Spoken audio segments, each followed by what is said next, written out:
रक्तचाप, blood pressure यो के हो, किन आवश्यक छ, कति हुनुपर्दछ, न्यून रक्तचाप, उच्च रक्तचाप के हो, कस्तो अवस्थामा हामीले चिकित्सक परामर्श लिने आदिको बारेमा कुरा गर्दैछौँ। नमस्ते, म डाक्टर रविन्द्र कुमार यादव, आयुर्वेद चिकित्सक। रक्तचाप, ब्लड प्रेसर यो के हो? हाम्रो शरीरमा रगत चलायमान अवस्थामा हुन्छ। यसको लागि चलायमान राख्ने काम भनेको हाम्रो मुटुले गर्दछ। रगतलाई चलायमान राख्नको लागि मुटु खुम्चिँदा वा खुम्चिन बन्द हुँदा मुटुबाट दबावसहित निस्किने रगतले रक्त नलीको वालमा भित्तामा दिने दबावलाई ब्लड प्रेसर भनिन्छ। यो mmHg अर्थात् मिलिमिटर अफ मर्करीमा मापन गरिन्छ। खास ब्लड प्रेसर मुख्य दुई प्रकारको हुन्छ, एउटा सिस्टोलिक ब्लड प्रेसर र अर्को diastolic blood pressure. Systolic blood pressure भनेको जब मुटु खुम्चिन्छ त्यस बेलामा धेरै मात्रामा रगत बाहिर निस्किँदाखेरि रगतले रक्त नलीमा दिने दबावलाई हामीले सिस्टोलिक ब्लड प्रेसर भन्छौँ। यसलाई सामान्य भाषामा माथिल्लो ब्लड प्रेसर पनि भनिन्छ। यस्तै जब मुटु खुकुलो हुन्छ अर्थात् खुम्चिन बन्द हुन्छ त्यस बेलामा पनि थोरै ब्लड मुटुबाट रक्तनलीमा गइरहेको हुन्छ, जुन बेलामा रक्तनलीमा पर्ने दबावलाई डायस्टोलिक ब्लड प्रेसर भनिन्छ। यसलाई सामान्य चलनचल्तीको भाषामा तल्लो ब्लड प्रेसर भन्ने गरिन्छ। यसरी सिस्टोलिकलाई माथिल्लो र डायस्टोलिकलाई तल्लो ब्लड प्रेसर भनेर बुझिन्छ। ब्लड प्रेसर किन आवश्यक छ? सम्पूर्ण शरीरबाट आएको रगत फोक्सोमा अक्सिजनयुक्त भइसकेपछि फोक्सोबाट जब मुटुमा आउँछ, मुटुले त्यसलाई निश्चित दबावसहित पम्पिङ गरेर हाम्रो शरीरको सेल टिस्युहरूसम्म पुर्याउने कार्य गर्दछ। यसरी मुटुले ती ब्लडलाई पम्पिङ गरेर बाहिर निकाल्नको लागि निश्चित रगतमा दबाव दिनुपर्ने हुन्छ र यो कार्य निश्चित ब्लड प्रेसरले मात्र सम्भव हुन्छ। यसरी ब्लड प्रेसर हाम्रो शरीरको लागि अति आवश्यक छ। सामान्य अवस्थाको रक्तचाप ब्लड प्रेसर भनेर हामीले माथिल्लो सिस्टोलिकलाई 120 mmHg र तल्लो डायस्टोलिकलाई 80 mmHg भनेर बुझ्ने गर्दछौँ। तर यो सधैँ यही अवस्थामा र सबै व्यक्तिमा यही हुन्छ भन्न सकिँदैन। यो ब्लड प्रेसरलाई हामीले रेन्जको रूपमा हेर्नु आवश्यक छ। रेन्जको रूपमा हेर्दाखेरि चाहिँ हामीले ब्लड प्रेसर सही छ छैन भनेर यकिन गर्न सक्दछौँ, नत्र हामी यसमा दोधारमा पर्ने अवस्था आउन सक्दछ। यसरी सामान्य व्यक्तिको हामीले ब्लड प्रेसरलाई रेन्जको रूपमा हेर्ने हो भने रेन्जको रूपमा हेर्दाखेरि सिस्टोलिक माथिल्लो ब्लड प्रेसरलाई 100 देखि 120 mmHg र तल्लो डायस्टोलिकलाई हामीले 60 देखि 80 mmHg को रूपमा हेर्नु आवश्यक छ। यो भनेको हाम्रो एउटा रेन्जको ब्लड प्रेसर हो। उसरी ब्लड प्रेसरको रेन्ज हेर्दाखेरि सामान्य अवस्था भनेर हामीले सिस्टोलिक माथिल्लो ब्लड प्रेसरलाई 90 देखि 140 सम्म र डायस्टोलिक ब्लड प्रेसर भनेर तल्लोलाई हामीले 60 देखि 90 सम्मलाई रेन्जको रूपमा सामान्य अवस्था भनेर बुझ्दै आएका छौँ।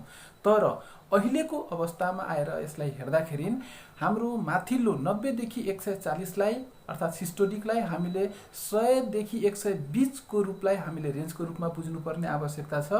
त्यस्तै तल्लो ब्लड प्रेसर अर्थात् डायस्टोलिक ब्लड प्रेसर जुन हामीले 60 देखि 90 लाई हामीले सामान्य बुझ्दै आएका थियौँ, त्यसलाई हामीले 60 देखि 80 लाई हामीले चाहिँ सामान्य अवस्था भनेर बुझ्नुपर्ने आवश्यकता छ। किनकि अहिले हामीले जुन सिस्टोलिक माथिल्लो 140 सम्म र तल्लो हामीले डायस्टोलिकलाई 90 सम्म हामीले सामान्य भन्दै थियौँ, त्यो अहिले आएर त्यसमा बोर्डर लाइन पनि त्यही भित्र पर्न गइरहेको देखिन्छ। किनभनेदेखि हाम्रो सिस्टोलिक अर्थात् माथिल्लो ब्लड प्रेसर 120 देखि 140 सम्मको अवस्था छ भनेदेखि त्यसलाई हामीले बोर्डर लाइनको अवस्था भन्छौँ। त्यस्तै तल्लो ब्लड प्रेसर जुन हामीले 80 देखि 90 को बीचलाई पनि हामीले सामान्य भन्दै थियौँ, जुन 80 देखि 90 हाम्रो बोर्डर लाइनको अवस्थामा आउँछ। यसरी अहिले हामीले अध्ययनबाट हेर्दाखेरि माथिल्लो ब्लड प्रेसर 120 देखि 140 र तल्लो डायस्टोलिक ब्लड प्रेसर हाम्रो 80 देखि 90 लाई हामीले बोर्डर लाइनको अवस्थामा बुझ्नुपर्ने आवश्यकता छ। र अझ यसलाई हामीले स्पष्ट बुझौँ, हाम्रो 120 देखि 180 माथिल्लो ब्लड प्रेसर र तल्लो ब्लड प्रेसर हाम्रो 80 देखि 90 को बीचमा छ भने हामी कतै न कतै रक्तचाप बढ्ने अवस्थामा छौँ वा हामी ब्लड प्रेसरको बोर्डर लाइनमा छौँ भनेर हामीले साङ्केतिक रूपमा बुझ्नुपर्ने अवस्था आउँछ। उसरी ब्लड प्रेसर सधैँ एकनास हुँदैन। हामी सुतेको बेलामा, आराम गरिरहेको बेलामा हाम्रो शरीरको सेल टिस्युलाई रगत कम चाहिन्छ, जसले गर्दाखेरि रगतको प्रेसर कम हुन जान्छ। त्यस्तै हामीलाई रिस उठेको बेलामा, कुनै काम गरिरहेको बेलामा, एक्सर्साइज व्यायामहरू गरिरहेको बेलामा, यस्तो अवस्थामा हाम्रो सेल टिस्युलाई बढी रगत चाहिन्छ, जसले गर्दाखेरि केही मात्रामा ब्लड प्रेसर बढ्न जान्छ। यसरी रेन्जको रूपमा ब्लड प्रेसरलाई हामीले हेरिराख्दाखेरि यसको साथै हामीले यो रेन्जभन्दा तलतिर छ भनेदेखि यसलाई हामीले लो ब्लड प्रेसर भनेर बुझ्ने गर्दछौँ। तर पनि यो लो ब्लड प्रेसर अर्थात् न्यून रक्तचापको कुनै निश्चित क्राइटेरिया तोकिएको हुँदैन। यो व्यक्ति पछि यो फरक हुने गर्दछ र व्यक्तिको स्ट्रक्चरमा पनि पाखुरा पातलो छ भनेदेखि त्यस्तो व्यक्तिमा ब्लड प्रेसर कम आइराखेको हामीले हेर्दछौँ।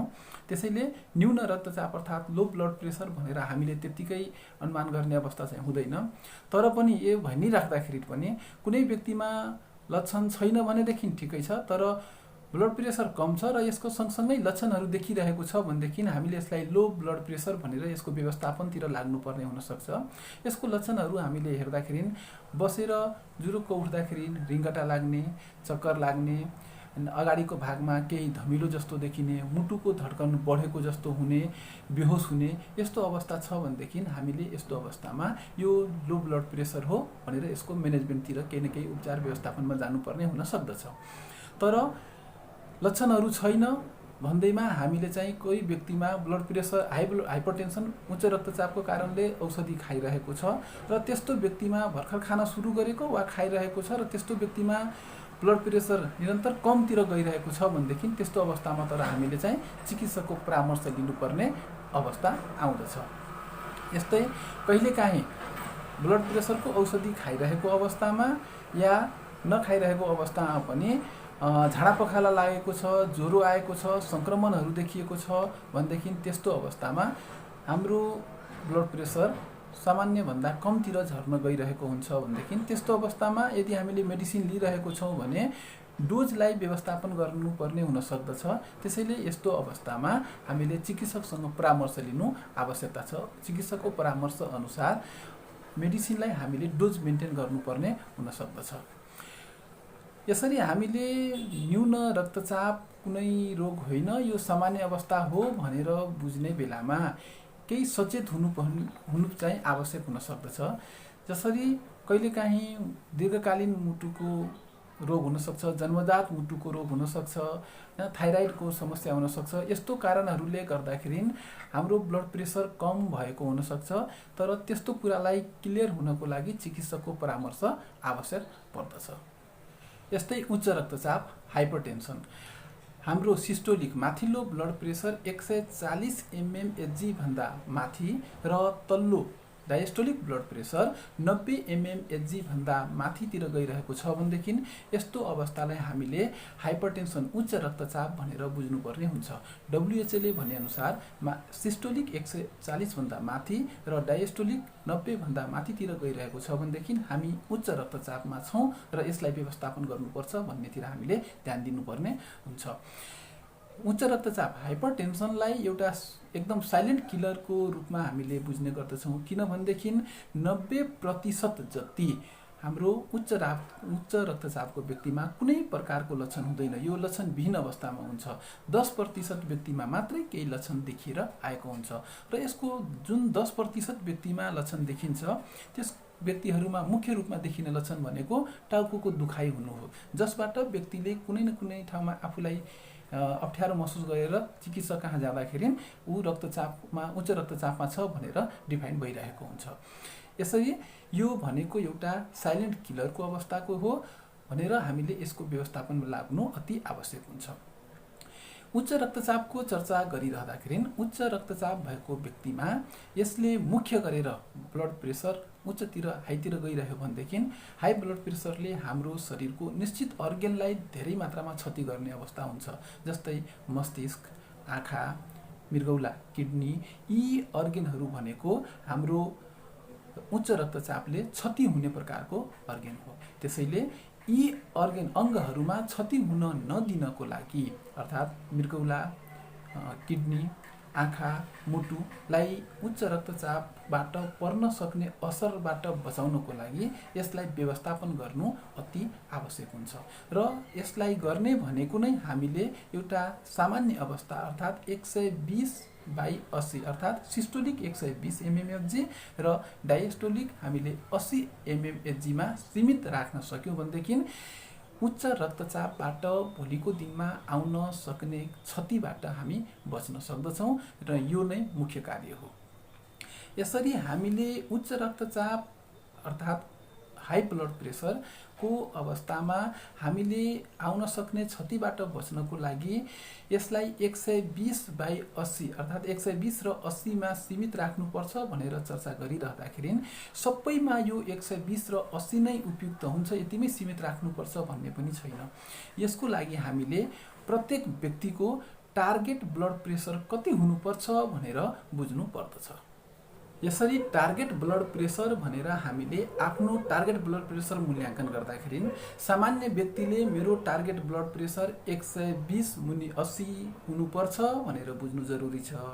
तर यसरी 120/80 भनेर बुझिरहँदाखेरि सबैको यो भने टार्गेट ब्लड प्रेसर हुन सक्दैन, किनकि डायबिटिज अर्थात् मधुमेह भएको व्यक्ति, कोलेस्ट्रोल बढिरहेको व्यक्ति, धूम्रपान गर्ने व्यक्ति, मद्यपान गर्ने व्यक्तिहरूमा टार्गेट उसको ब्लड प्रेसर भनेको 120/80 भन्दा पनि कम हुनुपर्छ छ अनि मात्र ऊ सेफ छ भन्ने बुझ्नुपर्छ।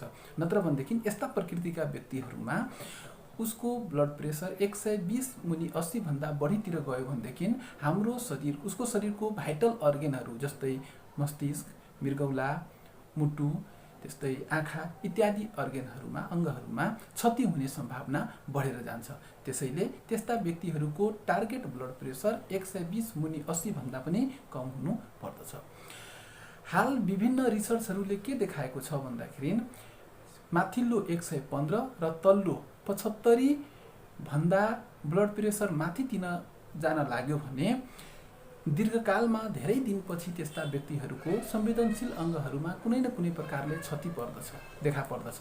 त्यसैले यही कुरालाई मान्यता दिँदै आजभोलि प्रचलनमा के आएको छ भने माथिल्लो सिस्टोलिक 130 र तल्लो डायस्टोलिक 80 भन्दा ब्लड प्रेसर अलि माथितिर जान लाग्यो भनेदेखि अर्थात् बोर्डर लाइनमा छ भने पनि त्यस्ता व्यक्तिलाई हाइपरटेन्सनतिर जान लागेको व्यक्ति भनेर रहनसहन, खानपिन तथा आवश्यक परेको खण्डमा औषधि दिने प्रचलन चलिरहेको छ।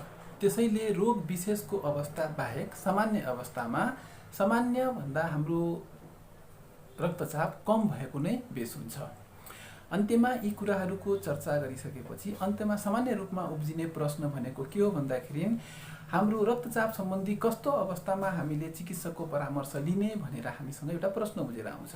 यसको लागि के बुझ्नुपर्ने हुन्छ भने फरक फरक समयमा पटक पटक हामीले औषध रूपमा ब्लड प्रेसर जाँच गर्दाखेरि औषध रूपमा माथिल्लो सिस्टोलिक 100 भन्दा कम र 140 भन्दा बढी देखिएको छ, त्यस्तै डायस्टोलिक तल्लो ब्लड प्रेसर 60 भन्दा कम र 90 भन्दा माथि देखिएको छ भनेदेखि त्यस्तो अवस्थामा हामीले चिकित्सकसँग परामर्श लिनुपर्ने अति आवश्यक हुन्छ। अन्त्यमा जाँदै के भन्न चाहन्छु भनेदेखि हामी सबैजनाले 30 वर्ष उमेर पछिको समयमा प्रत्येक महिना कम्तीमा एकपल्ट आफ्नो रक्तचाप ब्लड प्रेसर मापन गरौँ। यो हाम्रो अति आवश्यक चीज हो, किनकि ब्लड प्रेसर कुन बेला आएको हुन्छ थाहा हुँदैन। उच्च रक्तचाप एउटा साइलेन्ट किलरको रूपमा 90% व्यक्तिमा लक्षणविहीन अवस्थामा हुन्छ, जुन हामीले अनुभव गर्न पाएको हुँदैनौँ, तर भित्रभित्र हाइपरटेन्सनमा हामी छौँ भन्ने सम्भावना हुन सक्छ। त्यसैले यसबाट बच्नको लागि कम्तीमा पनि 30 वर्ष उमेर घटिसकेपछि कम्तीमा पनि प्रत्येक महिना एकपल्ट हामीले आफ्नो ब्लड प्रेसर मापन गरौँ। धन्यवाद।